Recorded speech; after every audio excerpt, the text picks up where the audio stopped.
Thank you to all my channel members, including my fan appreciation level members and my contributor level members, for helping support the YouTube channel.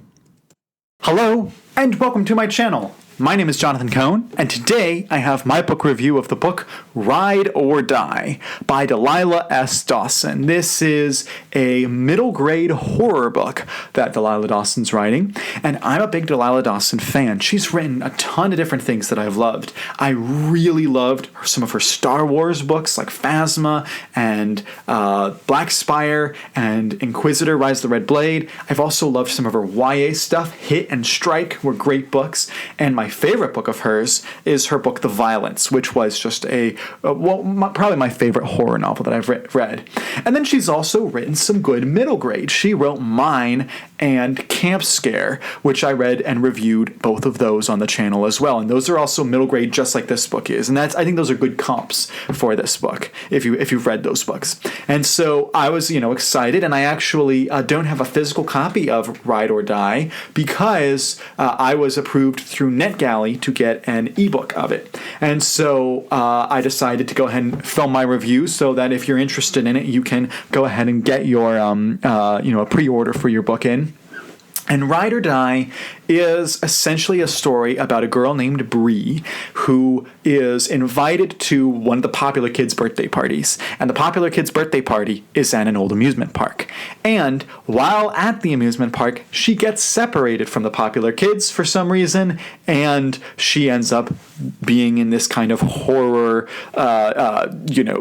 terrible landscape, and all these bad things are happening, and she's seeing creepy, horrifying things. In terms of actual creepiness and scariness to it, this was by far the scariest of her 3 middle grade books. Mine had to deal with a girl haunting a house, and it was kind of weird and creepy, but it wasn't scary. And Camp Scare had a few moments that were a little bit creepy, but it's more about the dark themes in that book. This book had some legitimately freaky moments in it. I would actually say that this book really reminded me of the Small Spaces Quartet by Catherine Arden. If you've read the Small Spaces Quartet, it's a very good comp, very good comp for this book. And so it was actually, even as an adult reading it, I was like, this is kind of scary and creepy and dark. So I thought, she nailed what she was trying to do. Will kids be able to handle this? Will they be too scared? I don't know. What the recommendation I would make with this book is, if your kid is a big horror fan, is actually really interested in creepy, scary stuff, then this book's going to be great for them. If your kid is not into scary stuff, maybe don't let them read this one. Maybe you as the parent read it to determine whether your kid can handle it or not, or maybe read it with your kid so that you can assure the kid everything's going to be fine, and you work with your kid, because there's some pretty creepy moments. I was able to determine some of the twists, in the mystery here. She's trying to figure out what's going on at this amusement park. If you're following along at the beginning of the book and you're really paying attention, you as an adult will easily tell, oh, this is that, and that's why this is happening. You'll be able to see it coming pretty obviously. But I still think for kids, it unfolds in a way that smart kids might pick up on it, and some kids may be totally shocked by it. So I think it would work well, the twists in the book for kids.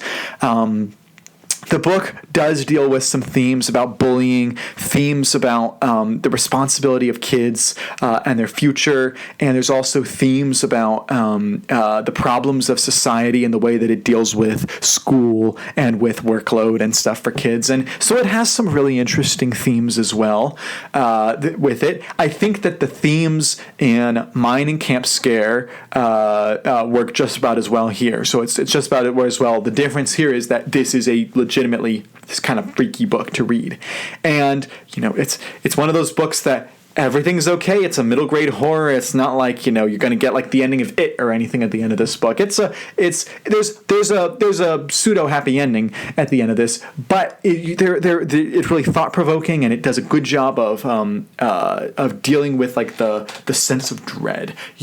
Something's about to go wrong the whole book. Oh, something's coming around the next corner. Something's coming, and it, so as a horror book, it works real well.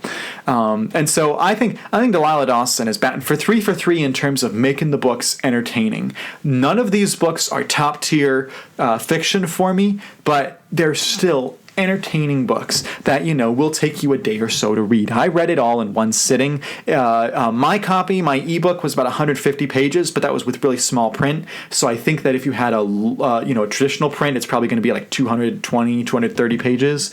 And, it might take your kid a couple days to read it depending on the age. But, if your kid's interested in horror stuff, it's probably pretty interesting. So I did enjoy this. I'm a big Delilah Dawson fan. She writes in a lot of different genres. She typically is dealing with stuff for girls. She usually has female protagonists. She's usually has very much a blunt seriousness to her tone.